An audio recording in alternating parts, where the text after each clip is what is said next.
isso nos meus óculos. Está bem? Estou aqui à procura de um cabo, ver se consigo carregar aqui o...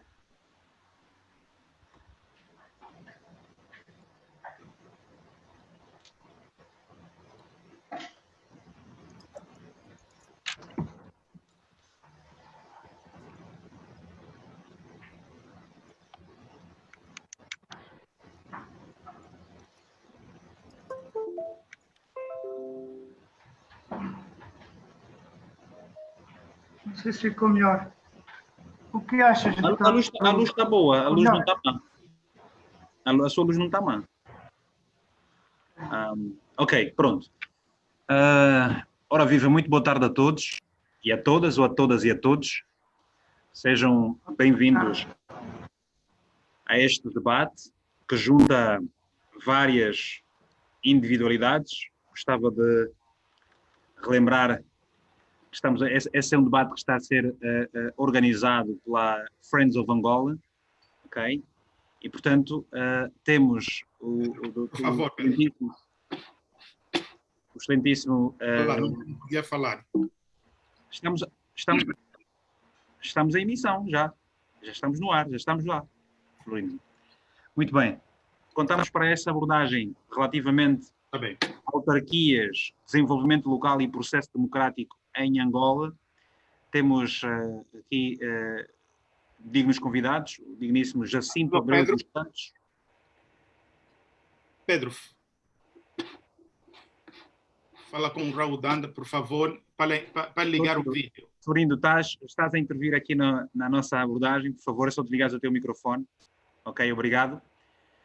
Boa tarde, doutor Jacinto, seja bem-vindo. Essa autarca está em Cabo Verde. O meu dia. Boa tarde. Boa tarde. Boa tarde também ao digníssimo Vítor Franco, deputado municipal em Santarém, pelo Bloco de Esquerda aqui em Portugal. Muito boa tarde. Igualmente saúdo o digníssimo Sheikh Ahmed Hatta, coordenador do Movimento Jovens pelas Autarquias em Angola. Muito boa tarde, um grande abraço. Tá, boa tarde. E não sei se já está, pelo menos em condições, para ouvirmos também as palavras do digníssimo deputado Raul Danda, da UNITA. Boa tarde. Bom, por enquanto não conseguimos ter o digníssimo Raul Danda. Podemos começar exatamente por si, doutor Jacinto, a contar-nos um pouco da vossa história das autarquias em Cabo Verde. Obrigado, foi um prazer estar convosco. Infelizmente tenho que sair mais cedo. Estão a ouvir-me bem? Estamos sim, senhor. Estamos sim, senhor. Rapidamente,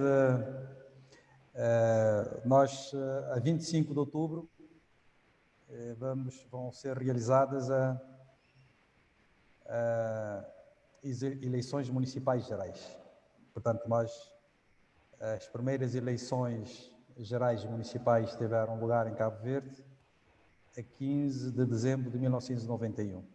Já lá vamos com 29 anos do poder local democrático em Cabo Verde.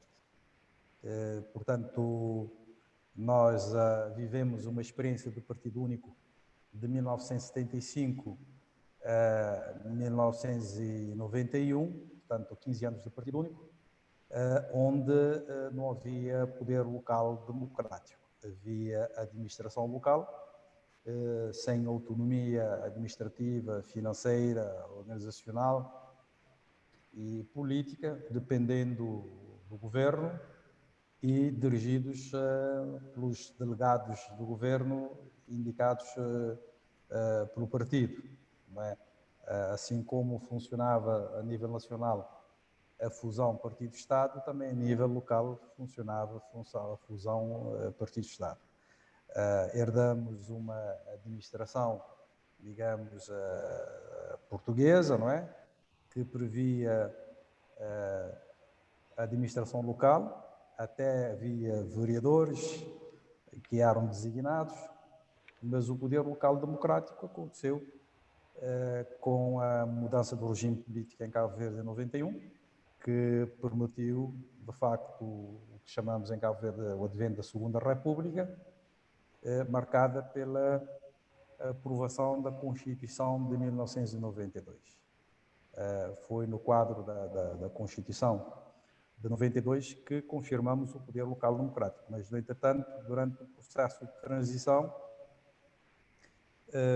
introduziram-se alterações que permitiram as eleições municipais, porque durante o Partido Único, a lei que nunca foi implementada, foi aprovada em 1999, mas não foi implementada por razões de acontecimentos políticos internacionais e nacionais, só previa a participação do partido que estava no poder então, o Partido Único, e deixava uma brecha para a participação de grupos de cidadãos. Portanto, não havia concorrência política para os órgãos autárquicos em Cabo Verde. Ou seja, o vosso processo autárquico foi evoluindo ao longo dos tempos. Com certeza, vamos continuar a ouvir um bocadinho mais da vossa história ao longo desta mesa redonda.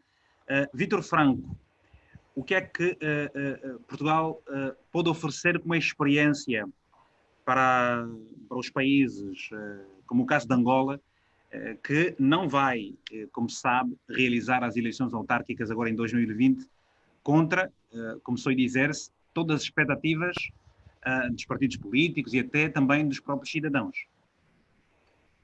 Pois, em primeiro lugar, muito obrigado pelo vosso convite, o qual, para mim, muito me honra.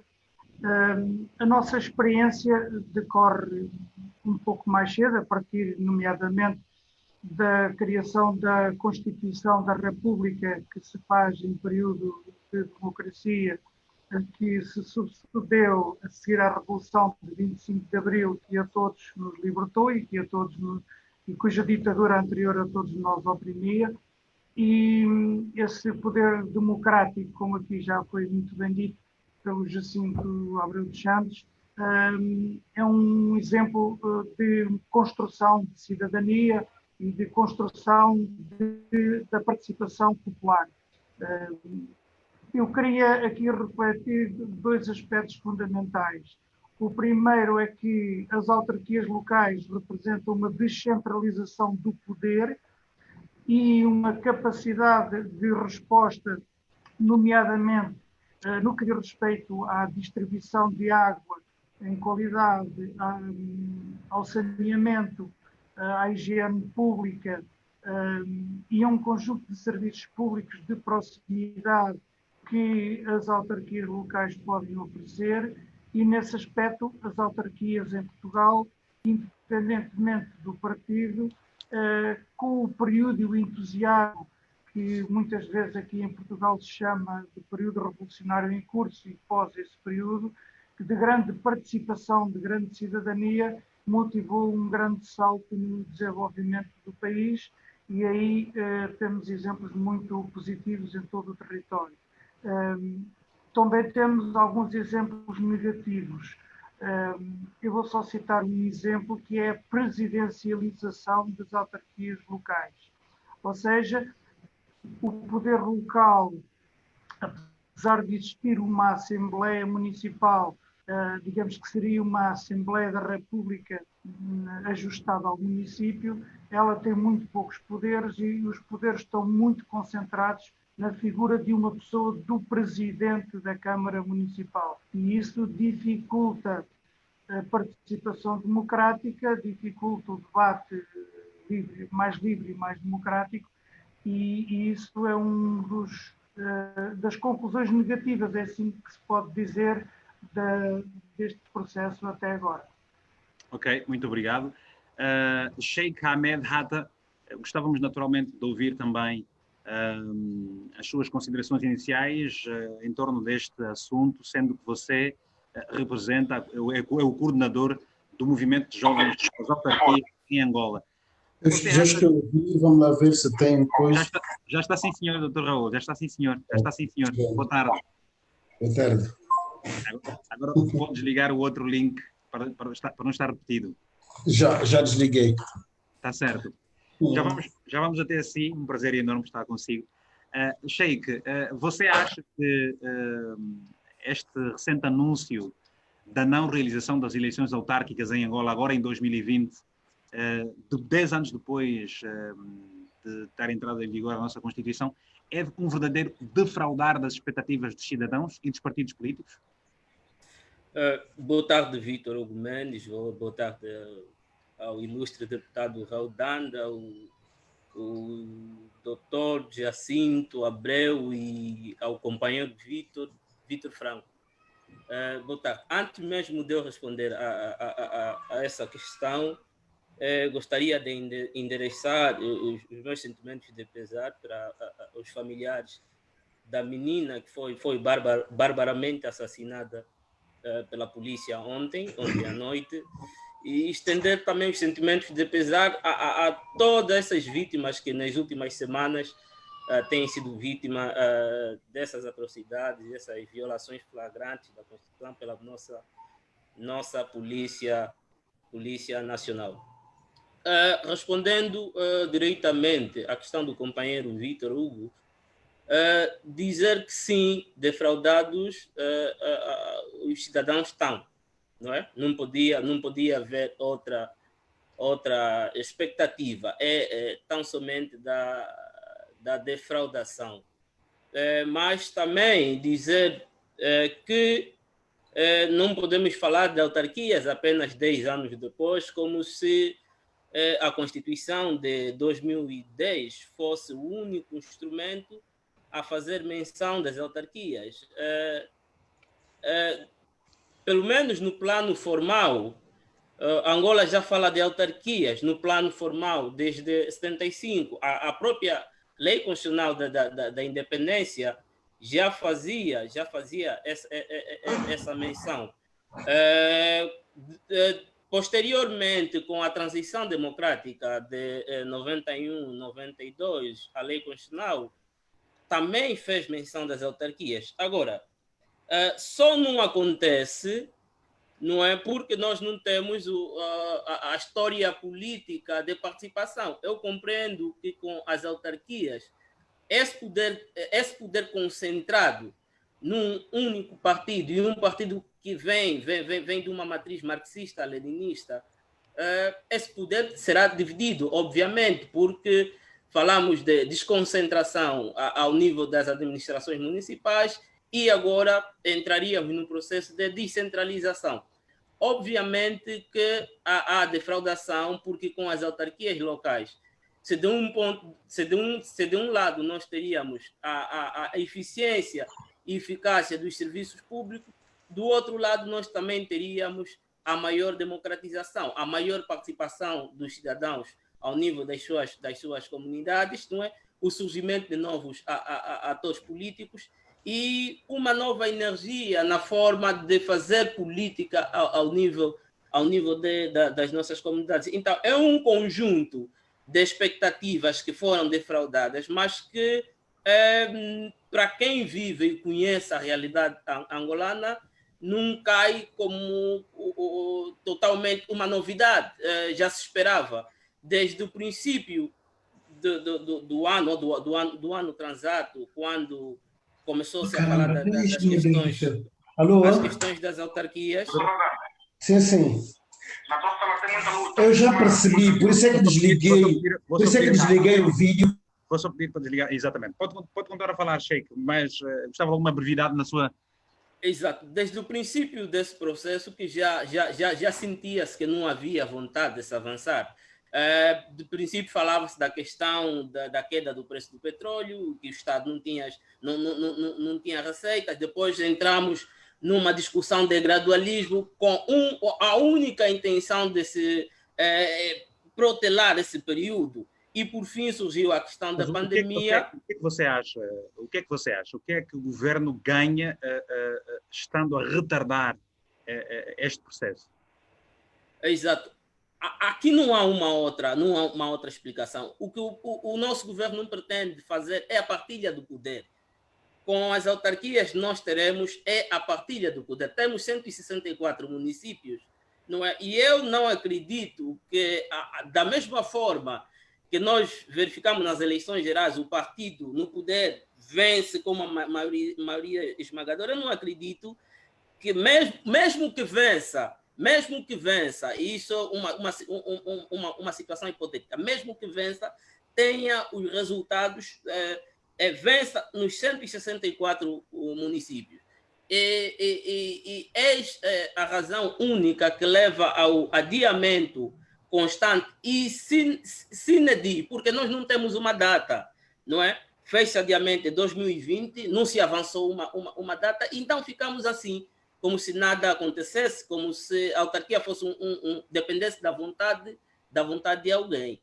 Muito então, bem. esse é o grande receio que o partido no poder tem. Muito bem. Doutor Raul Danda, o que é que se lhe parece dizer? Portanto, a UNITA é um partido que se tem há muitos anos debatido com a necessidade e a imperiosidade de se realizarem realmente eleições autárquicas. Foi anunciada recentemente que tal não vai acontecer agora em 2020. O que é que o senhor acha? Foram consultados? Houve uma consulta? Houve um consenso no adiamento das eleições autárquicas? Sim ou não? E o que é que o senhor acha que está a acontecer? Bom, muito boa tarde, meu caro Vítor Hugo Mendes, boa tarde, colegas do painel, e boa tarde a todos aqueles que estão a seguir este programa em direto. Eu devo primeiro dizer que o que ocorre neste país, muito infelizmente, é que aquilo que são problemas que dizem respeito a toda a gente, nestes problemas não se envolve toda a gente, isso é que é mau. A determinada altura, os nossos colegas do MPLA pensaram, porque estão no poder eles apenas durante os últimos 45 anos de existência deste país, que só eles é que têm cabeça para tomar decisões relativamente àquilo que se passa. Temos dito aos nossos colegas que a questão ligada às autarquias, tal como muitas outras, são questões que têm a ver com toda a gente, é preciso conversar com toda a gente. Se não há condições, por algum motivo, dialogue-se, porque este país não é uma empresa, que então os donos da empresa tomam as decisões, os outros têm uma espécie de contrato de adesão e seguem se quiserem, não pode ser assim. Esta questão das autarquias, Vítor Hugo Mendes, é como dizem os portugueses, é como uma pescada. Antes de ser, já o era. Ou seja, antes da pescada ser tirada do mar, ser pescada, já se chamava pescada. Portanto, isto é aquele filme da morte anunciada, toda a gente já sabia. Nós vivemos, tal como disse há bocadinho muito bem o colega que me antecedeu, esta questão das autarquias existe desde os tempos da Assembleia do Povo.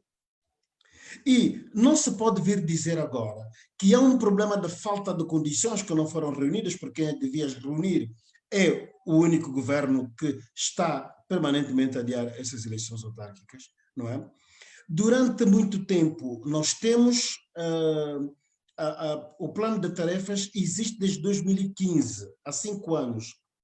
Foi estabelecer-se, o Parlamento aprovou um plano, estabelecendo as ações que iriam conduzir às eleições legislativas, repare-se, 2017, e as eleições autárquicas. As legislativas tiveram lugar em 2017, as outras estão quase a ter lugar, e as autarquias continuam a ser um parto difícil. Continuam a ser aquelas gravidezes cíclicas que nunca chegam a parto, como nas nossas aldeias, aquelas mulheres que ficam grávidas durante 3 anos e nunca dá luz. Está a acontecer... O senhor disse que já se sabia. O que é que se fez efetivamente para que se evitasse este resultado que hoje nós temos? Ou que seja, a vontade do governo se efetivasse?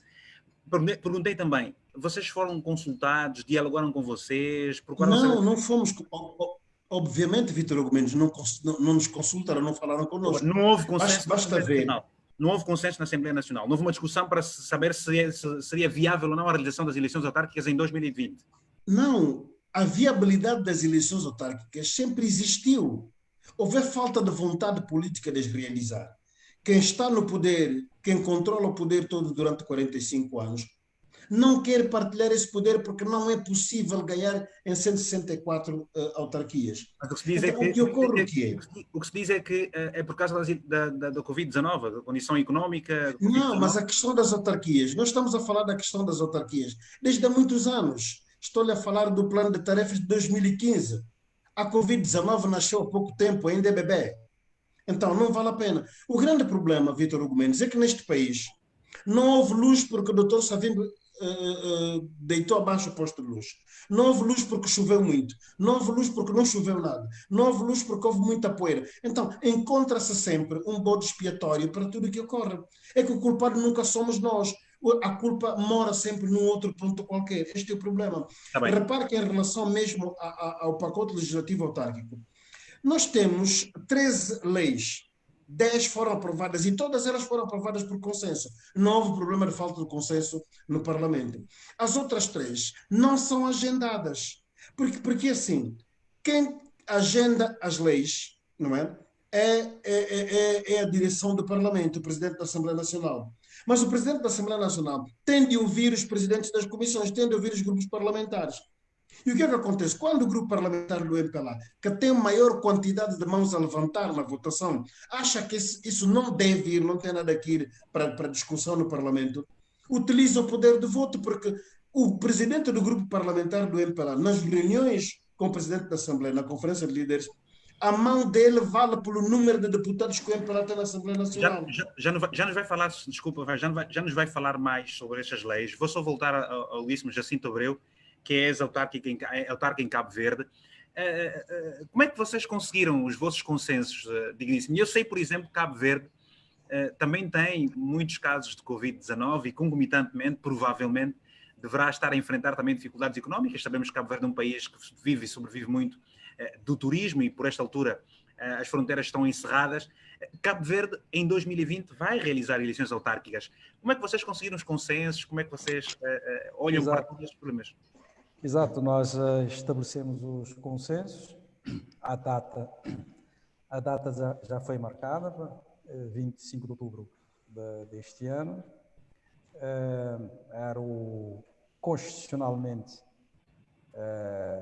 digamos, as eleições teriam que ter lugar 4 anos depois, e houve um consenso a nível do Parlamento, de todos os partidos políticos, não é? Com assento parlamentar, em como as eleições deviam prosseguir, porque 2020, 2021, 2020 começa um novo ciclo eleitoral, logo a seguir temos eleições legislativas e presidenciais. E fez-se um grande consenso sobre como as campanhas deverão ser realizadas. Portanto, neste momento, há orientações da Comissão Nacional de Eleições. A Comissão está à espera de algumas recomendações da Direção-Geral da Saúde, mas já se sabe que são proibidos os grandes ajuntamentos, não haverá grandes comícios. As reuniões não podem ter lugar ao ar livre, em recintos fechados, com um número máximo de 50 pessoas. Uso obrigatório de máscaras, higiene de mãos, e isso significa que, neste momento, todos os partidos estão a fazer a apresentação pública das candidaturas com um grande recurso à tecnologia digital. Digamos, esta campanha para as eleições vai ser essencialmente no digital, com muita comunicação, redes sociais em força, mas cada candidatura também. As candidaturas são transmitidas diretamente em live, em Instagram, Facebook, WhatsApp, uma maravilha. Quer dizer, não se vai deixar de fazer realizar as eleições por conta exatamente do Covid-19, nem com as vossas dificuldades económicas. Ainda assim, a vontade de realizar, o respeito pela Constituição prevaleceu. E o mais importante é que a Covid está a interferir diretamente na forma de se fazer política em Cabo Verde. Em termos de comunicação, portanto, a comunicação direta vai se reduzir-se, vai ter um impacto muito positivo naquelas coisas que acontecem, infelizmente, nos países em via de desenvolvimento, onde haja muita pobreza, com a instrumentalização da pobreza. Já não vai ser possível dar sacos de cimento, dar ferro, dar dinheiro, porque tem esse contacto direto. Os custos das campanhas eleitorais vão diminuir drasticamente. Já se fez os cálculos, será menos 3 milhões de escudos cabo-verdianos, porque as campanhas vão ter menos orçamento, com aparelho de som, viatura, material de campanha, etc. Isso é um elemento positivo para o Estado, mas vai exigir, digamos, uma capacidade de criatividade política dos candidatos, dos partidos, porque a comunicação direta vai ser muito limitada e têm que ser muito engenhosos para, de facto, levar as mensagens e cativar o seu eleitorado. Mas a gente já sabe, tecnicamente, que as campanhas são mais para permitir que os indecisos decidam, porque as bases de apoio já estão definidas por cada partido. Muito bem. Eu vou voltar assim daqui a pouco e a pergunta que gostava que me respondesse será de que forma é que as eleições autárquicas permitiram um maior e melhor desenvolvimento, o crescimento, quer da economia e de tudo o resto associado ao desenvolvimento do país Cabo Verde? Essa é a pergunta para si. Vítor Franco, deputado municipal e naturalmente está aqui a partir de Santarém, em Portugal. Eu pergunto, como é que Portugal evoluiu depois de certamente estar a realizar as eleições autárquicas? Ou de certo modo, como é que a sociedade evolui com as eleições autárquicas? O que é que se ganha efetivamente?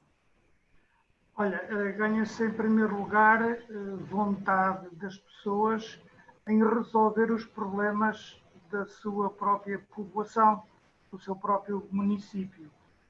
E o facto de concorrerem várias candidaturas, isso propicia que haja várias propostas diferentes e isso leva a que haja um maior empenho das pessoas em poder participar e em apresentar as suas propostas e concorrer aos lugares a eleger. Nós, no caso em concreto, nós temos nos municípios 3 tipos de poder autárquico. Temos a Câmara Municipal, que digamos que é o governo municipal, temos a Assembleia Municipal, que digamos que é o Parlamento do município, e depois, a um nível menor, o próprio município é dividido em freguesias, o nome que nós aqui colocamos, e há eleições também para essas freguesias, digamos, para um pequeno governo, se é assim que se pode chamar, de muita proximidade das freguesias. E, portanto, nas eleições autárquicas há 3 boletins de voto. Nós também temos tido alguns problemas, como o Jacinto já colocou, em que havia candidatos que até frigoríficos e televisões davam para fomentar as pessoas a votarem no seu partido. No caso concreto do Bloco de Esquerda, nós rejeitamos esse tipo de atitude. Nós, acima de tudo, as nossas campanhas são feitas com o contacto direto com as pessoas, com a distribuição do programa e com a tentativa de utilizar a própria campanha para chamar as populações a participarem e a ajudar a fazer o diagnóstico dos problemas e a ajudar na construção das soluções. Nesses aspectos, as eleições autárquicas em Portugal propiciaram um grande desenvolvimento, ajudaram muito a um grande desenvolvimento do país, em particular porque Portugal era um país muito atrasado, herdámos isso também da ditadura, e, portanto, quase as redes de distribuição de água era quase só nas grandes cidades. Beneficiámos bastante, por exemplo, da nacionalização da energia elétrica e de um investimento fortíssimo do Estado na eletrificação de todo o país, mas voltando ao ponto de vista autárquico, nós beneficiamos também de um outro conjunto de melhorias que tem a ver com a construção e melhoria das estradas, das redes de saneamento e de todos aqueles assuntos de maior proximidade, de higiene das cidades, de higiene das aldeias, de transportes escolares. Sim, diz-o. De uma maneira geral, a descentralização administrativa e também económica permite um mais célere desenvolvimento das próprias localidades. É isso. É isso que permite uma eleição autárquica. É isso que permite e algo que já aqui foi focado, que eu estou muito de acordo, é na diversidade e na pluralidade dos poderes para que as autarquias permitem que um município seja afeto a um partido, outro município seja de outro município seja de outro, e, portanto, é essa democracia que ajuda também a confrontar opiniões diferentes e modelos de desenvolvimento, por exemplo. E, portanto, tudo isso, essa democracia é benéfica para todos. Muito obrigado. Este exemplo de Portugal certamente é válido e claramente o exemplo de Cabo Verde também. Ora, gostava só de relembrar aqui a quem nos esteja a acompanhar por esta altura, quer pelo Facebook e também pelo YouTube, que a Friends of Angola, que está certamente a realizar esta mesa redonda, endereçou um convite ao governo, por acaso o partido também é MPLA, mas este declinou este convite para estar presente neste debate. Ou seja, gostávamos de ter aqui um debate mais inclusivo, para certamente das diferentes forças poderem trazer para aqui os seus argumentos sobre a viabilidade ou não relativamente à realização das eleições autárquicas em Angola. Dr. Raul Danda, para si, há uma pergunta que chegou pelo Facebook do caro amigo Malcolm Sholani, que inteiramente vou descrever o que ele questiona. Como maior partido da oposição, já pensaram em associar-se à sociedade civil organizada, como, por exemplo, o Movimento de Jovens pelas Autarquias, do qual o ilustre Sheikh Hamed faz parte, para pressionar por meio o Estado angolano para realizar certamente as eleições autárquicas? Ou seja, diferentes forças estarem coordenadas e juntas poderem pressionar o governo na mudança do seu posicionamento? Só o microfone, faz favor. Tem o microfone desligado, Vou pedir a parte técnica para... Okay. Já está. Eu acho que a questão ligada às autarquias não precisa de uma combinação de forças, do meu ponto de vista, para fazer pressão. A sociedade tem todos os mecanismos de forma espontânea para fazer pressão. A UNITA faz pressão de um lado, a sociedade faz a pressão de um lado, a Casa CE, o PRS, etc., o Vítor Hugo Mendes e toda a gente, porque é assim, Vítor Hugo Mendes, nós temos um país e quando o conceito de autarquias está ligado a mandar, em vez de estar ligado a servir, por aí já se percebe tudo. Porque a diversidade de pontos em termos de quem vai servir o povo, não é? Isso faz com que aumente o debate e melhore os serviços, além da proximidade dos serviços, e provoca o desenvolvimento. E o desenvolvimento das localidades vai levar, obviamente, ao desenvolvimento do país todo.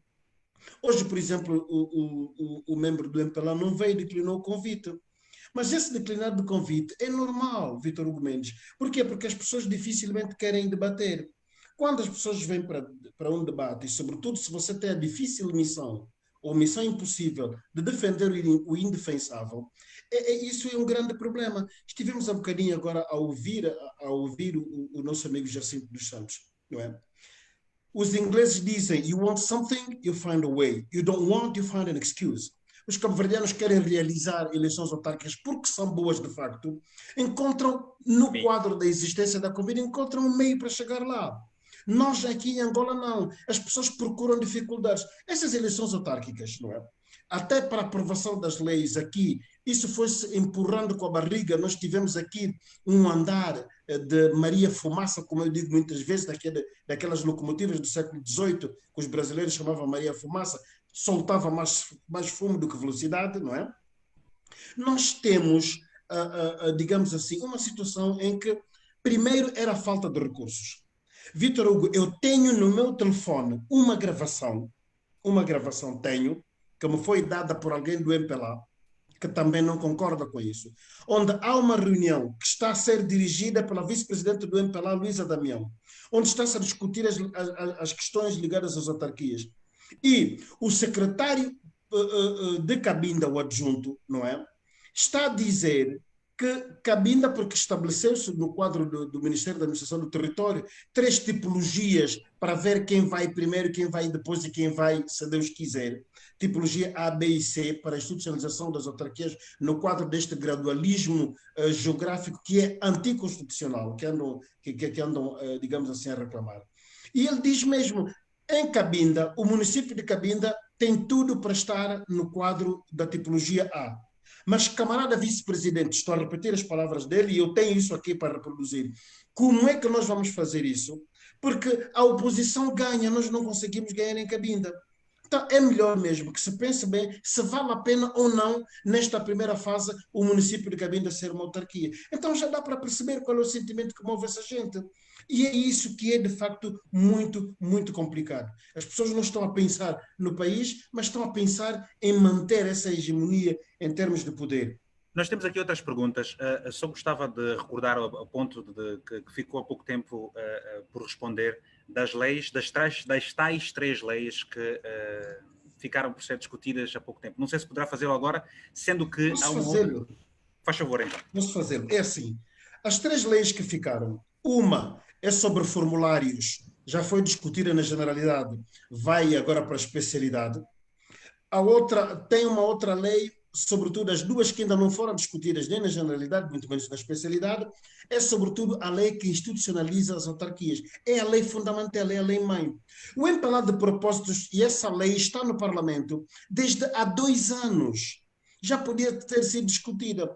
O executivo do presidente João Lourenço vai mandar para o Parlamento leis de significado inferior, de valor inferior, com meia dúzia, com uma dúzia de artigos, simplesmente para divertir. E estas leis, o que é que acontece? Em vez de pôr 3, 4 leis, para que quando há urgência por parte do titular do Poder Executivo para aprovar leis ligadas aos impostos, porque é preciso ir ao bolso dos cidadãos para poder resolver os problemas que não resolveram com os dinheiros que gastaram da forma como gastaram, isso tudo é rápido, há urgência, não é? E então, estas leis sobre as autarquias levam uma lei ao Parlamento, no mês discute-se na generalidade, vai para a especialidade, no outro mês depois vem. Ora, se nós formos a discutir essas leis, cada lei levar 2 meses para ser aprovada, é uma desgraça de todo o tamanho. Então, é propositado. E o titular do Poder Executivo passa a responsabilidade ao Parlamento a dizer que, coitados deputados, estão a trabalhar, mas não estão a conseguir aprovar tudo. O próprio grupo parlamentar do MPLA, MPLA de que é presidente, o presidente da República, assume a preguiça, veste o fato da preguiça, para dizer que, de facto, estamos a andar devagar, estamos a fazer aquilo que podemos e não podemos fazer mais.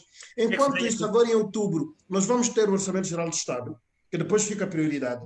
O Orçamento Geral do Estado é discutido e é aprovado em dezembro. Em dezembro há pausa. E depois em janeiro, fevereiro, se Deus quiser, vamos ver o formulário, vamos ver isto e aquilo, e nunca mais temos autarquias. Aliás, o próprio facto do Presidente da República de dizer que aquilo que ele disse não tinha dito, toda a gente ouviu ela prometer eleições autárquicas para 2020, esteve no Parlamento Europeu em 2018, voltou a dizer que as eleições autárquicas, as primeiras, teriam lugar em 2020, mas agora até o seu ministro da Administração do Território já diz que o presidente não disse nada daquilo. Os homens do MPLA dizem que toda a gente percebeu mal, a começar pelo próprio presidente que não soube explicar as coisas. Há gravações.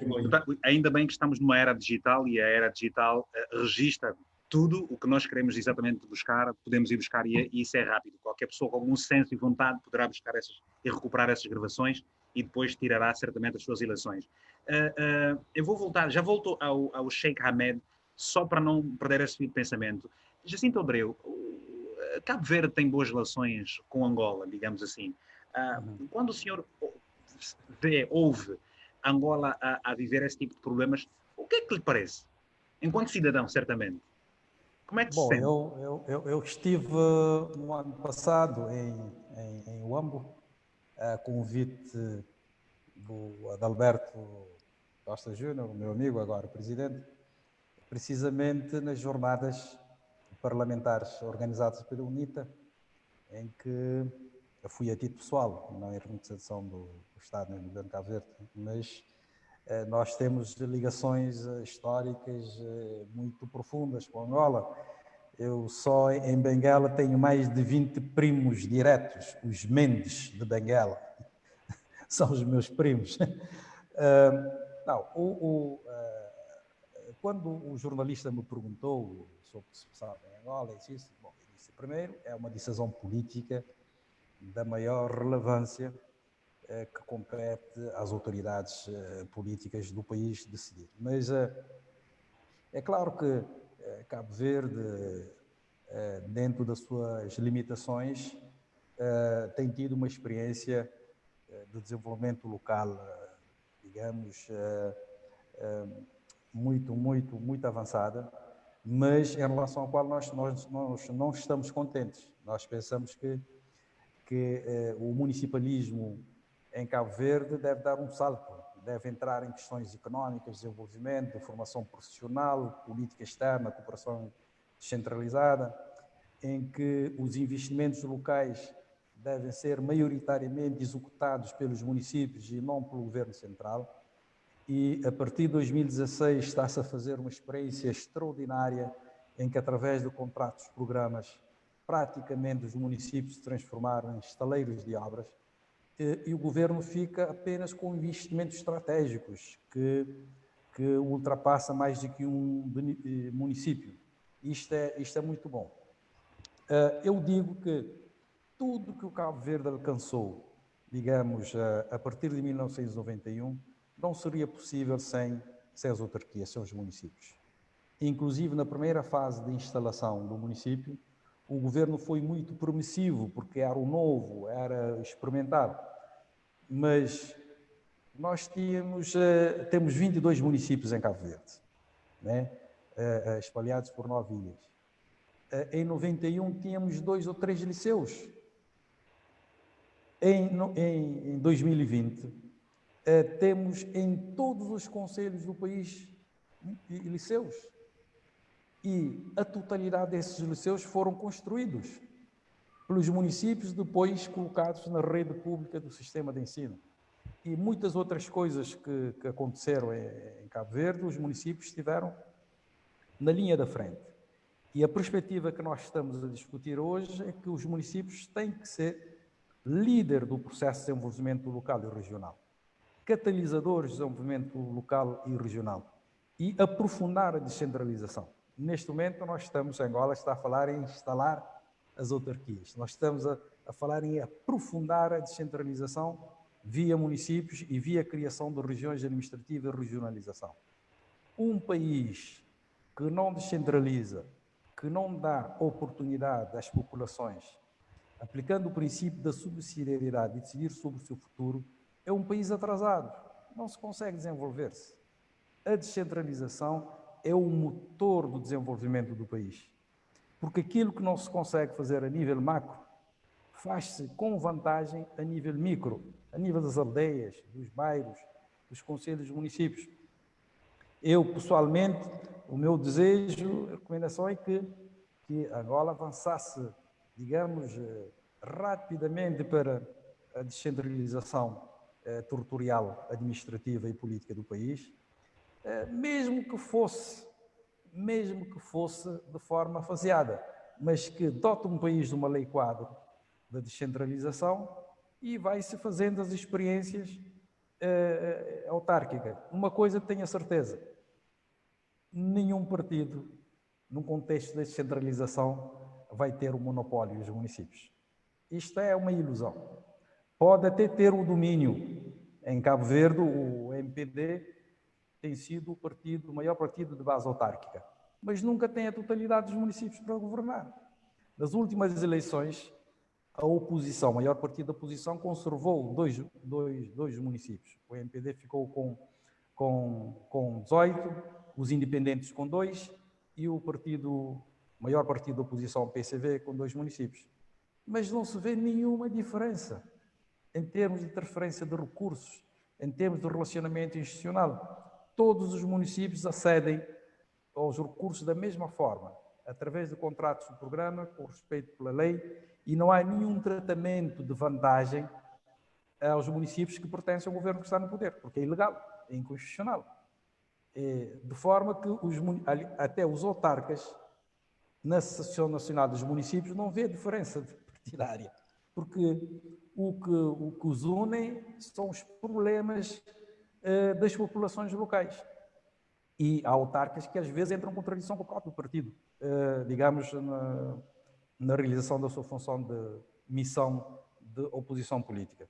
Eu penso, só terminando, porque eu tenho que sair, infelizmente, que é uma das maiores reformas, a maior reforma, é um consenso em Cabo Verde, uma das maiores reformas, um dos maiores benefícios que a democracia trouxe a Cabo Verde é a instalação do poder local democrático. Para as eleições de 25 de outubro vamos ter 5 candidaturas de cidadãos independentes a concorrer em municípios fortes. Município da Praia, vamos ter 2 candidaturas independentes. São Domingos, uma candidatura independente. Santo Antão, uma candidatura independente. São Vicente, uma candidatura independente. Isto é que é, digamos, o fervilhar, o fermento da democracia aqui em Cabo Verde. Muito bem, Dr. Jacinto Abreu dos Santos, ex-autarca em Cabo Verde. Obrigado por essa sua participação aqui, como frisou desde o princípio, nos vai deixar mais cedo. Contudo, agradecemos mesmo pelo facto de ter partilhado aqui esta valiosa experiência do seu país e que seguramente servirá também para o futuro de Angola quando as eleições autárquicas se realizarem. Muito obrigado, boa tarde e um abraço bem forte. Um grande abraço. Um grande abraço virtual. Abraço virtual. Força Angola, estamos juntos. Força, força. Sheikh Hamed Hatta, gostávamos de perceber, de tudo o que foi aqui dito pelo Dr. Jacinto, como é que você acha que Angola pode ainda inverter rapidamente este quadro? Como é que o governo poderá olhar para esta experiência de Cabo Verde e a experiência de Portugal e ganhar coragem, se é que lhe falta alguma, de partir então para as eleições autárquicas? Como eu disse na minha introdução, as questões sobre o debate, as questões sobre a autarquia e poder local não são completamente novas. Mas também, como eu já disse, sempre que nós Angola, a nação angolana, discutimos essas questões, resultam sempre alguns fatos, alguns acontecimentos. Um deles é que, ao invés da descentralização, nós verificamos mais o reforço do poder administrativo local, ou seja, o reforço da própria administração, não é? Verificamos também que o poder central acaba por conseguir contornar a institucionalização das autarquias e, por fim, acaba mesmo por controlar os movimentos organizativos autônomos da sociedade civil. Isso para dizer que não é vontade de quem controla os destinos do país, de quem está no poder, avançar para uma descentralização, avançar para uma maior participação da sociedade, porque isso pressupõe a partilha de poder. E quando isso acontecer, todo esse baile, todo esse carnaval político que nós assistimos, aos shows no momento das campanhas eleitorais e mesmo nas eleições gerais, não é, deixará de existir. Consequentemente, teremos um poder muito limitado de quem coordena esse país. Por outra... Há uma questão que foi aqui trazida que se diz o seguinte: por que razão Angola, ou o discurso de que Angola está sempre sob ataque, não há, como se sabe, alguma responsabilidade política para o que está a acontecer no nosso país, o que se vive em Angola? Por que é que não há responsabilidade política sobre o que se vive em Angola? Portanto, a nível internacional. O que é que você acha?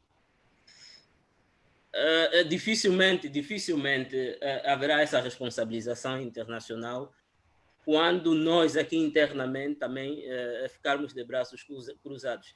E ainda bem que fazem essa questão, não é? Porque vai me remeter a outra que foi feita para o deputado Raul Danda, da necessidade de uma frente comum entre a UNITA e as forças da sociedade civil, ou a oposição e a sociedade civil. Eu acredito que faz todo sentido, porque parece que nós não estamos num país normal. Angola é um país atípico. Os detentores do poder concebem o Estado a seu bel prazer, não é? Desrespeitam e pisam a Constituição a toda hora. E nós não podemos pensar que estamos num país normal. Eu percebo perfeitamente o deputado Raul Danda que existem órgãos formais e tradicionais de representação da nossa soberania, mas que quando esses órgãos encontram-se refém de um único poder, que é o poder executivo, na pessoa do seu titular, há toda a necessidade de se devolver o poder ao seu legítimo titular, que é o cidadão, não é? E partirmos junto para uma força de pressão para que essa Constituição seja respeitada. Fora disso, é uma tremenda utopia. E felizmente, a UNITA teve um exemplo positivo nisso nas eleições de 2012, quando havia uma militante do MPLA que era ao mesmo tempo presidente da Comissão Eleitoral. Foi necessário sairmos às ruas e o poder recuou. Eu acredito que se partirmos para essa frente, e deve ser agora, teremos resultado no mais curto espaço de tempo.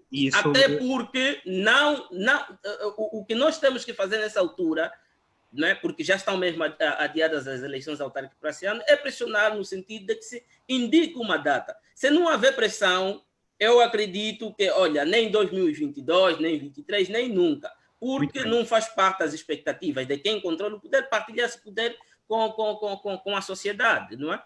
E sobre essa questão da CNE, há uma pergunta que vou colocar a seguir ao deputado Raul Danda. Antes, Vítor Franco, houve, ao longo de todos esses anos, a necessidade de intervenção internacional para se chegarem a determinados consensos para as eleições autárquicas aqui em Portugal? Que erros colossais foram cometidos por quem devia fazer alguma coisa e não fê-lo? Bem, em Portugal nós não temos os relatos que nos trouxeram, quer o Danda, quer o Sheikh Hatta, e eu quero, digamos, não tenho direito de me pronunciar sobre a forma como os vários atores políticos e a população em Angola se deve posicionar, mas eu tenho como princípio válido que quanto maior for a participação das populações na exigência da realização das eleições, melhor. E quanto maior for a fiscalização das populações depois sobre os poderes autárquicos, melhor, sobre os poderes municipais. Esse é um dos problemas que nós estamos a registrar em Portugal. É uma certa demissão da população em participar não só nos atos eleitorais, mas na fiscalização do poder municipal, do poder autárquico. E por que isso está a acontecer? As pessoas sentem-se defraudadas nas suas expectativas, apesar de todos esses anos, essas experiências que Portugal foi acumulando?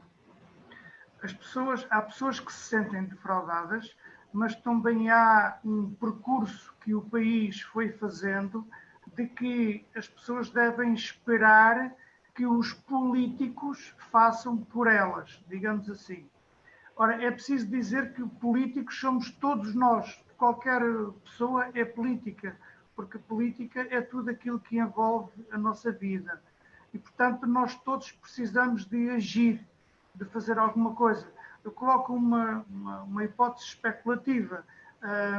Em Cabinda pode-se correr, digamos assim, ou o atual poder poderá correr o risco de perder as eleições para autonomistas, mas isso é a vontade da população. A vontade da população da Catalunha, por exemplo, foi dar, ou do País Basco, aqui ao lado no Estado espanhol, foi dar maioria de votos a partidos e a forças autonomistas, ou até independentistas. Mas tudo isso, todas essas diferenças de opinião, só se resolvem no exercício da democracia e da participação. É claro que há, por vezes, conflitos institucionais. O nosso amigo Jacinto Abreu, eu revejo muito nas palavras que ele disse, mas há, de facto, também conflitos institucionais do ponto de vista dos poderes, entre os poderes autárquicos e o poder central.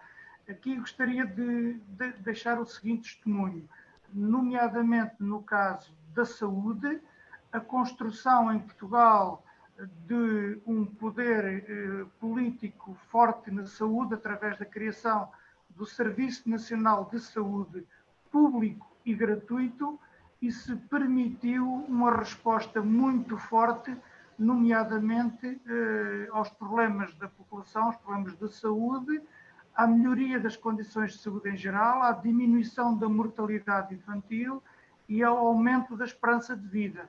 Isso porque o Serviço Nacional de Saúde era público e estatal e, portanto, tinha robustez para responder a isso, de igual modo aquilo que se passou com a educação.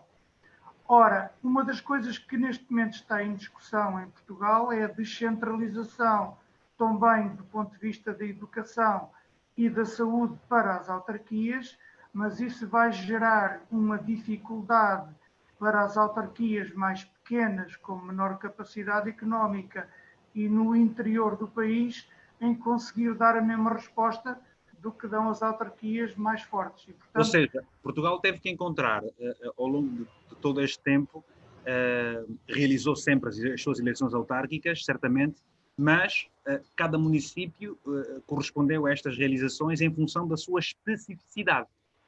Exatamente. É claro que houve municípios que responderam bem e houve municípios que responderam mal. Nós às vezes até podemos considerar que houve um governo municipal que trabalhou mal, mas esse governo, se teve a maioria dos votos da população, temos que respeitar essa vontade democrática. Mas então é preciso criar o direito das pessoas votarem, que é isso que neste momento está a faltar em Angola. É Muito criar bem. o direito das pessoas votarem para as suas autarquias locais.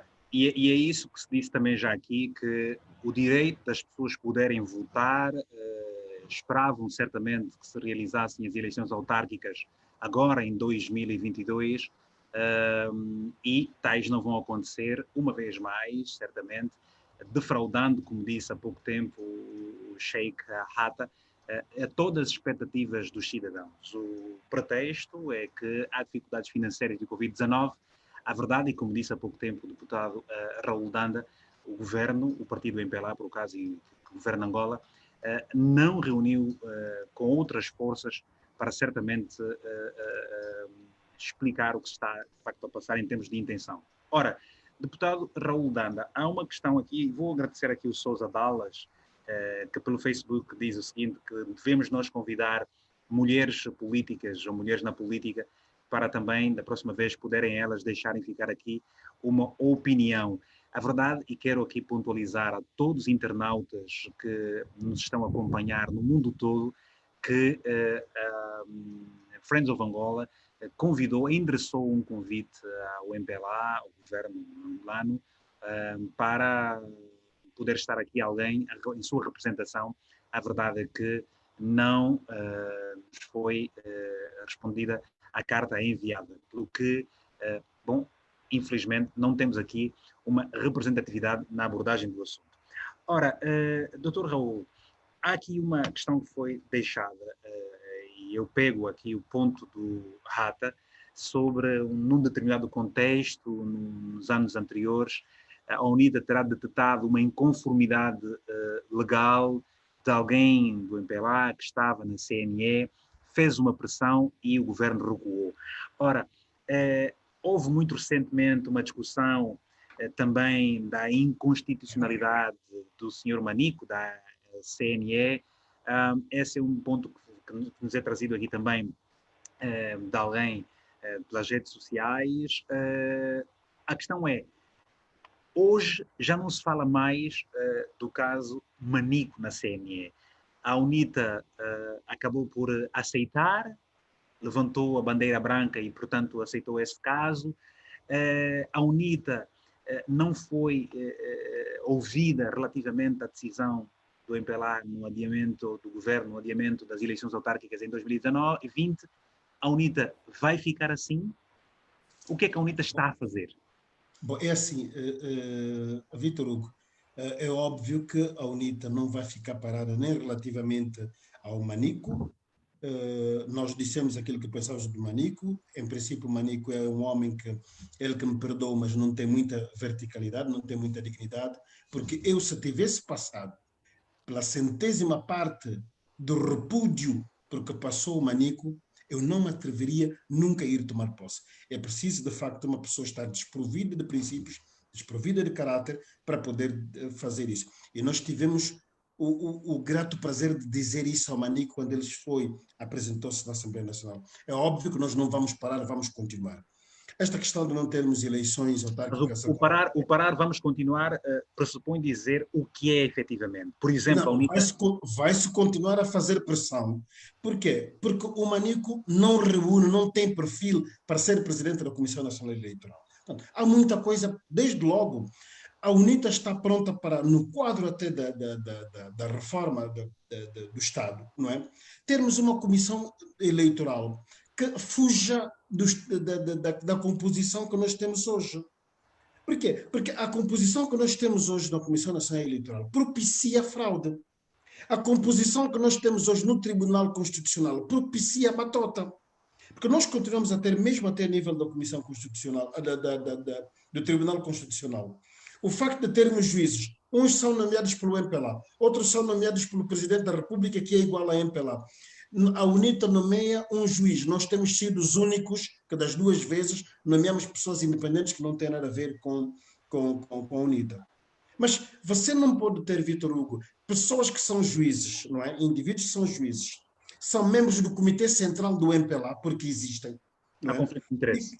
Exato. Portanto, não é possível isso. A própria pessoa devia ter a hombridade de dizer que eu não sirvo para isso. Por isso é que eu não posso julgar o meu filho, não posso julgar o meu irmão, não posso julgar o Vitor Hugo, que é meu amigo. Não posso ter que pedir a outra pessoa, porque eu sou um ser humano e a parcialidade vai imperar. Portanto, isto é que é complicado. Então, a pressão tem de continuar. Só para dizer aqui ao Sheikh Hamad Hatta, que quando eu falava portanto, quando eu falava da questão da junção de partidos de oposição, etc., eu achava primeiro que o próprio MPLA devia sentir vergonha em pensar que é preciso que isso se faça para poder cumprir a Constituição que eles aprovaram, uma Constituição que eles criaram, pariram e votaram. E depois também nós podemos fazer isso quando tratamos da questão da Susana Inglês, foi a mesma coisa. Nós levantamos a questão, a sociedade toda juntou-se, e então fomos e tiramos a Susana Inglês. O Manico está a precisar de um ato similar. Ora, o Manico não vai poder pensar que vai ficar sentado com o presidente da Comissão Nacional Eleitoral tranquilamente, não vai ter sono, porque não pode ter sono. Vamos equacionar aqui a hipótese, doutor Rolando, vamos equacionar a hipótese de o governo, o partido MPLA, a gente pode entender, naturalmente é o partido que governa, não queira, em 2022, mudar de presidente do Sr. Manico na CNE. Qual será a posição da UNITA? Vai às eleições? Esta posição da UNITA é uma posição que tem que se estudar em função. As batalhas funcionam assim, Vitor Hugo. É a forma como correm, estabelece uma estratégia. É a forma como correm as batalhas que faz com que as pessoas mudem um bocadinho para a esquerda, um bocadinho para a direita, etc. A Susana Inglês também ninguém pensava que ela pudesse sair. Mas quando nós fizemos a pressão que fizemos, saiu. Porque tem que chegar a uma altura em que o MPLA tem que perceber que isto aqui não é a quinta da tia Antônia. Não é. Então, trata-se de um país.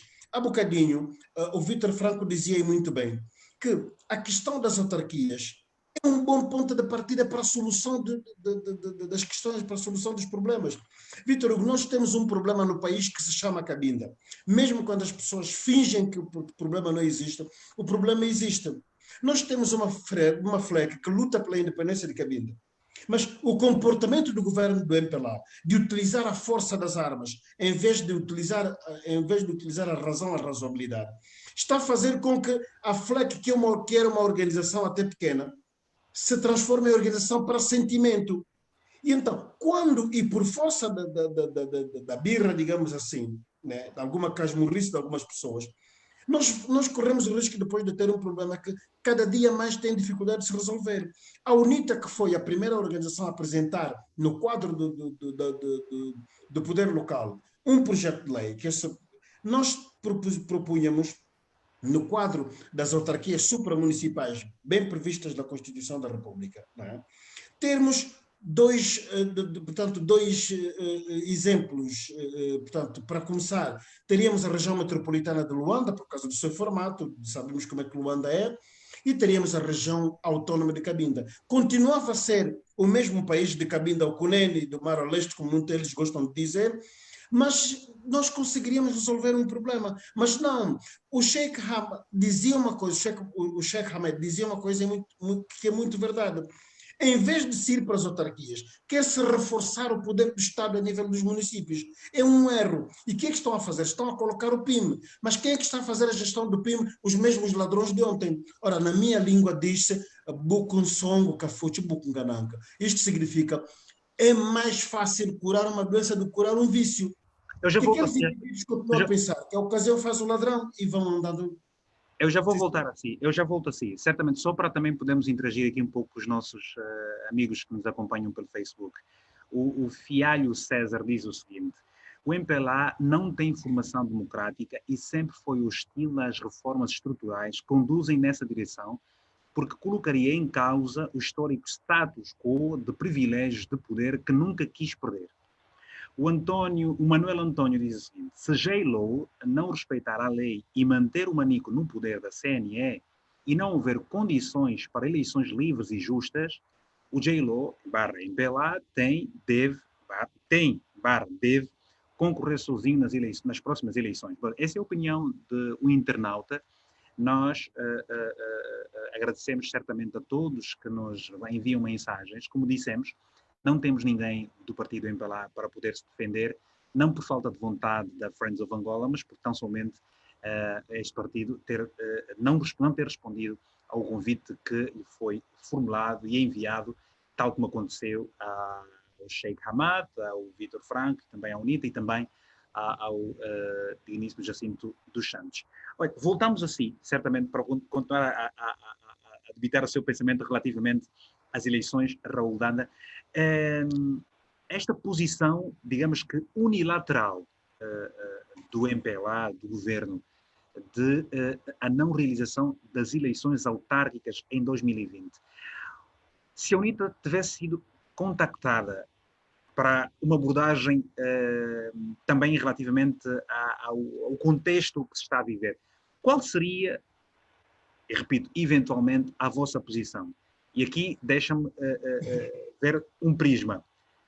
A insistência ou a posição já acordada há muito tempo, a realização em todos os municípios que foram escolhidos, ou poder-se-iam encontrar 10, 15, 20 só para se iniciar o processo, ao invés de não se realizar em nenhum, como consta da atual decisão do governo?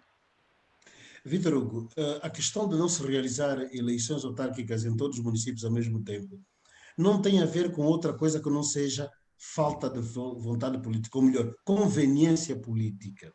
O MPLA está à procura do maior número de municípios possível, onde pensa que pode ganhar, e noutros não quer fazer eleições. É só por causa disso.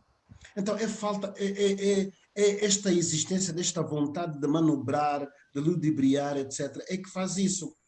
Por quê? Porque nós podemos ter essas eleições. Repara que quando o governo do MPLA fez a extensão da administração do Estado depois da guerra, não é? As pessoas transferiram-se com armas e bagagens para os municípios para hastear a bandeira. Levaram os gatos, os cães, as galinhas, os porcos, levaram tudo, ficaram debaixo de uma árvore só para hastear a bandeira e dizer que a administração do Estado chegou até aqui. Por que os angolanos vão de servir para que se lhes cobre impostos? Para pagar impostos todos os angolanos servem. Para votar em eleições gerais, porque não vai haver uma província ou um município que fique de fora, todo o país tem de votar para legitimar, entre aspas, o poder que se tem, não é? Todos os angolanos servem. Para passar fome, todos os angolanos servem. Para ficar sem medicamento, todos os angolanos servem. Para serem roubados, o seu dinheiro aparecer agora em 3As, 4As, 5As, etc, etc. Todos os angolanos servem. Mas para participar em eleições autárquicas não servem. É um absurdo. E depois, querem subverter a própria Constituição. Eu participei na discussão da Constituição. E o que está escrito em relação ao gradualismo, que até é uma questão transitória, o que está lá escrito nem sequer é uma questão de jurisprudência, é uma questão de português, Vítor Hugo. Qualquer pessoa que entenda minimamente o português vê o que está lá escrito. Está lá bem escrito que o gradualismo tem a ver com a transferência de competências.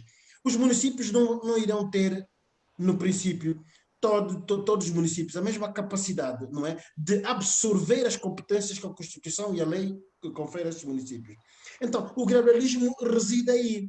mas os outros querem dizer a coisa ao contrário. É como tudo, não é? O indivíduo olha para uma coisa vermelha, se eu, porque sou do Sporting, passa a publicidade, e achar que aquilo é verde, eu vou dizer que, olha, que isto é verde. Isto é que está... Não sei se o Vítor Franco é de Sporting, está com uma t-shirt verde, mas eu volto assim para lhe perguntar o seguinte, Raul Danda. O que é que acha que se ganha evitando a realização das eleições em 2020, quando há pouco tempo a Jacinto dos Santos disse que com a experiência de Cabo Verde, quem ganha não ganha tudo e quem perde não perde tudo? Mas é justamente isso, Vítor Hugo. Há um indivíduo, as pessoas podem ser egocentristas, egoístas, as outras pessoas podem partilhar. É como tudo. Esta ganância de se querer ficar com tudo, por isso é que hoje, quando se está-se a falar de pessoas que roubaram, de marimbondos, etc., os olhares viram-se sempre para o mesmo lado, para o MPLA. Por quê? Porque eles são os únicos que acharam que a reconciliação nacional tinha que ser permitir que o Sheikh Hamad faça uma associação, permitir que o Vítor Hugo faça um partido político, permitir que o Raul Danda abra uma igreja, mas no que diz respeito aos recursos fica só com o mesmo grupo. É egoísmo. Então, tal como eu dizia de início, uma coisa é alguém ser autarca para servir melhor a população, outro é ser autarca para mandar, é diferente.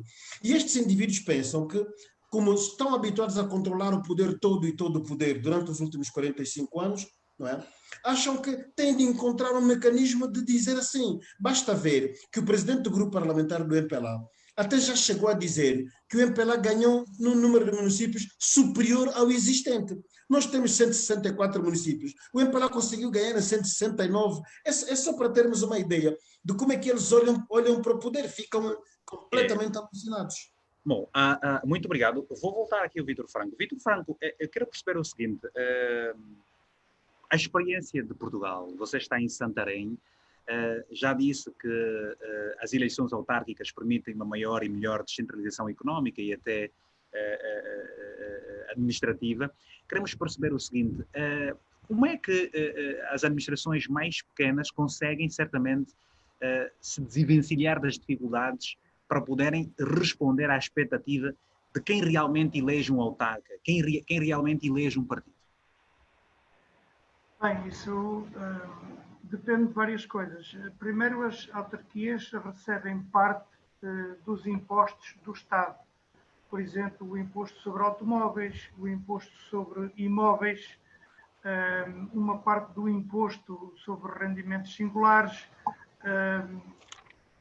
inclusivamente as autarquias podem estipular um determinado valor para a derrama, que é um imposto municipal sobre as empresas, e portanto há um conjunto, e depois há também aquele conjunto de taxas próprias que os municípios têm, derivado da sua própria gestão, dos documentos que as pessoas precisam de tratar, etc. Portanto, há uma base financeira, também há as transferências diretas do orçamento do Estado para os municípios e, portanto, há uma base financeira, digamos que mínima para os municípios poderem efetuar a sua atividade de resposta às necessidades da população.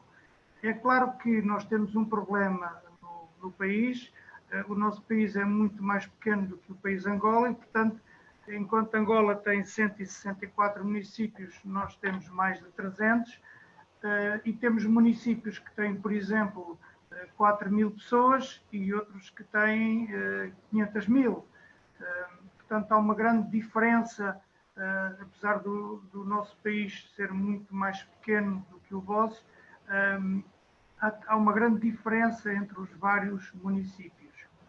E depois há uma diferença nas políticas que os próprios municípios conseguem impor ou colocar. Por exemplo, uma das atividades que foi descentralizada para a grande parte dos municípios foram as chamadas atividades de enriquecimento curricular, que é exercida nas escolas ou nos vários graus de ensino, mas em particular no ensino básico, e os municípios que assumiram isso, ou essas atividades são feitas por associações de pais ou pelos municípios, mas normalmente recorrendo a empresas privadas para o fazer. E isso transformou-se aquilo que era uma tarefa do Estado, de dar em todo o país iguais condições e boas condições a todas as crianças, transformou-se em situação desigual, em que os municípios maiores podem dar maior capacidade de resposta e os municípios mais pequenos têm uma menor capacidade de resposta. E quando se fala em privatizações de serviços municipais, que é um problema que nós também estamos a enfrentar, disse há pouco um exemplo, digo outro, por exemplo, alimentação nas escolas, ou digo, por exemplo, transportes escolares. Isso depois interliga-se com duas coisas. Uma com os poderes intermunicipais, com as chamadas comunidades intermunicipais, ou quando nós também falamos em privatizações, falamos nas relações do município com os setores privados. E acontece depois a uma escala menor aquilo que no Estado português aconteceu a uma escala maior, por exemplo, com o setor afeto a Isabel dos Santos. Ou seja, nós nos municípios também temos corrupção. O município em si e as autarquias locais é um bem positivo e democrático bastante grande, mas ele só é plenamente usufruído se as populações tiverem uma participação muito ativa. E as pessoas muitas vezes desanimam, até porque tem vindo a ser introduzida essa cultura de perda de cidadania e de... Nós temos até um poeta português que fez um texto há alguns anos, que já agora vou dizer porque é muito rápido e que tornou-se muito famoso quando um ator português, Mário Viegas, quando o Mário Viegas disse esse texto em público, que é mais ou menos assim. Era uma vez uma néspera, que é um fruto, que estava deitada sossegada no sofá. Veio uma velha e disse: olha, uma néspera, e zás, comeu-a. É o que acontece às nésperas que ficam deitadas sossegadas no sofá. Ora, aquilo que é preciso é que nós todos, pessoas, sejamos cidadãos e cidadãs ativas e que façamos exigência de democracia e fiscalização dessa democracia. Isso é um problema que Portugal está a enfrentar. Só uma última nota sobre a Comissão Nacional de Eleições, que já aqui foi referida. Uma das coisas positivas que o processo eleitoral aqui tem é uma forte independência da Comissão Nacional de Eleições. E digamos que uma consolidada independência entre os vários poderes, poder executivo, poder legislativo e o poder dos tribunais, da justiça. E, portanto, isso também ajuda a resolver vários problemas que nós sabemos que em Angola, por exemplo, não se tem conseguido resolver. Muito bem, obrigado. Nós estamos a encerrar esta mesa redonda. Eu gostava de voltar rapidamente aqui ao Sheikh Hamed Hatta, e sendo ele coordenador do movimento de jovens para as autarquias, eu gostava de perceber de que forma é que vocês têm estado a mensurar o sentimento dos jovens relativamente a este tipo de posições unilaterais que se têm estado a tomar relativamente não apenas à questão das eleições autárquicas, mas de uma maneira geral, outras tantas posições, e aliás você começou por fazer uma abordagem hoje aqui relativamente às tantas injustiças por que passam muitas pessoas na sociedade angolana, sendo que, por exemplo, entre março e até o dia de hoje, já há quase 20 pessoas, segundo o Novo Jornal, terão perdido a vida pelas mãos quer dos militares e também policiais do nosso país. Mas relativamente às eleições autárquicas, de que forma é que vocês têm estado a mensurar o sentimento da juventude? Microfone, faz favor. Microfone, Sheikh. Ok. Já chego aí na questão do Vitor Hugo, mas antes, pegar aqui numa chega que o deputado Raul Danda deixou, né, quando respondia à crítica sobre a não o não alinhamento da oposição e forças, organizações da sociedade civil, dizia que esperava que o partido no poder um dia tivesse vergonha, não é? Era mesmo deixar a sociedade civil para que possivelmente o partido no poder tivesse vergonha. Mas para dizer ao deputado Raul Danda que vergonha é característica de pessoas com honra. Vergonha, eu tenho vergonha, o doutor Raul Danda pode ter vergonha, o Vitor Franco, o Vitor Hugo tem vergonha, porque são pessoas sérias, pessoas que conhecem e sabem o compromisso que nós temos de nação. O MPLA não tem vergonha. O MPLA no poder, desde 75, surgiram vários acordos, os BICES, os Alvor, os Badolitos de Nova York, os Lusacas, do Lena, e o MPLA, até cláusulas de BICES, de Luena, o MPLA não cumpre para nada. Então, esperar que o MPLA tenha vergonha, o deputado Raul Danda até, eu acredito, quando teve a primeira decepção sobre o MPLA, eu ainda era pequenininho, nem conseguia atravessar a estrada sozinho. Não esperar que esses indivíduos tenham vergonha, sinceramente, deputado Raul Danda. Um dia, acreditar nisso é um dia ser culpado pela sua própria decepção. Então, vamos pôr de lado a questão da vergonha. Vergonha é característica de pessoas com honra. O MPLA não tem honra. Estamos aqui, o Vitor Hugo falou, e o deputado Raul Danda também falou muito bem, que o presidente, ele afirmou, existem gravações, mas volta e meia diz que não é isso que falou, não prometeu eleições autárquicas para 2020. Que tipo de coisa que vamos esperar num partido como esse? Nós temos de terminar. Tá bom. Então, a expectativa que a juventude, a sociedade civil tem é essa que eu demonstro. É de uma completa defraudação, um momento em que nós esperávamos ter a oportunidade de participarmos mais com as nossas ideias, apesar de sermos poucos ou pequenininhos, mas são ideias de pessoas que já têm feito alguma coisa em prol da comunidade. Obrigado. E ajudarmos a esse nosso pequeno país a avançar para frente. Obrigado. Vou colocar uma última questão do deputado Raul Danda, mas antes só ler aqui a mensagem do Alexandre Alex, que diz, e era colocado uma pergunta assim, doutor Raul, até que ponto vão continuar a engolir os sapos, porque estamos a ver que o MPLA já começou as suas fintas e a oposição só está a olhar, em particular a UNITA. A UNITA está só a olhar, é o pensamento do Alexandre Alex. Mas a outra questão, rápida mesmo, cirúrgica, é que assim, nós temos municípios com determinadas também especificidades, ou seja, uma coisa é o município do Cambulo, na Lunda Norte, outra coisa é o Lubito, em Benguela, e a outra coisa é Caculama, em Malange, por exemplo. São realidades completamente diferentes, doutor Raul. Quando se olha para as eleições autárquicas. É para terminarmos mesmo em 2 minutos. Deixa-me dizer, não há dois municípios iguais. Pegando na sua última pergunta, não há dois municípios iguais. Cada município tem as suas especificidades. Por isso é que o tratamento dos municípios é diferente e é diferenciado. Mesmo até em termos de recursos, os recursos que têm que ser alocados do Estado para as autarquias, isso é diferente. Mesmo em relação àquilo que se eu tenho na minha turma, eu sou professor há muitos anos, se eu tenho numa turma um aluno de 17 e outro de 6, obviamente a minha maior preocupação vai ser do aluno de 6, para que ele também possa subir, e não o de 17 para abafar o de 6. Deixa-me também dizer que em relação àquilo que diz o Alex, temos que sair já. sobre engolir sapos, não. Há uma coisa que é preciso dizer, e isso também vai para o Sheik. As pessoas não podem pensar, por exemplo, que nós temos um partido político, não é?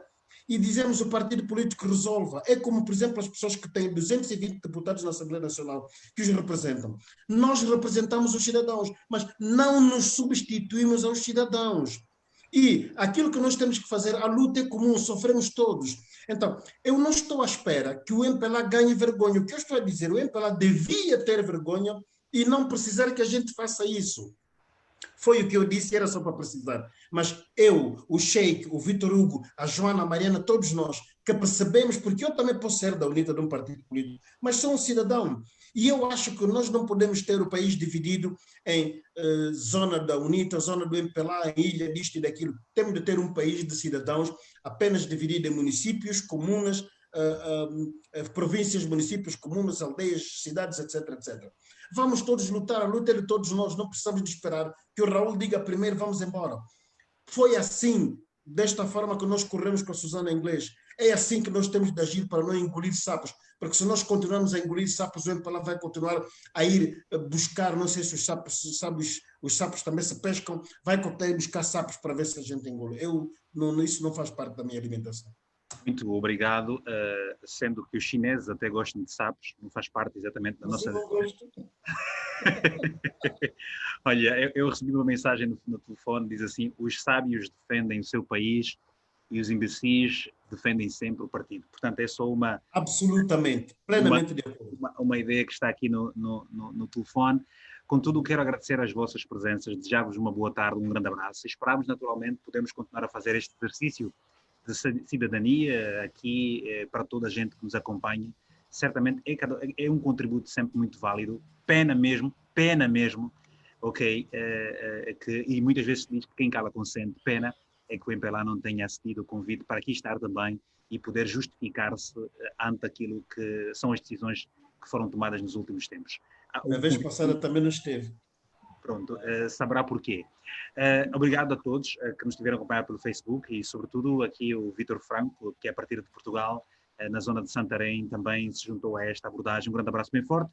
Sheik, muito boa tarde, um abraço. Boa tarde, Raul Danda. Boa tarde a todos os amigos que, pelo Facebook e YouTube, estiveram a acompanhar esta mesa redonda realizada pela Friends of Angola e agradecer especialmente o digníssimo Jacinto dos Santos, que a partir de Cabo Verde também esteve nos momentos iniciais nesta abordagem. Hoje começamos com algum atraso, claro, quando se trata de tecnologia, há sempre acertos e desacertos que têm que ser feitos.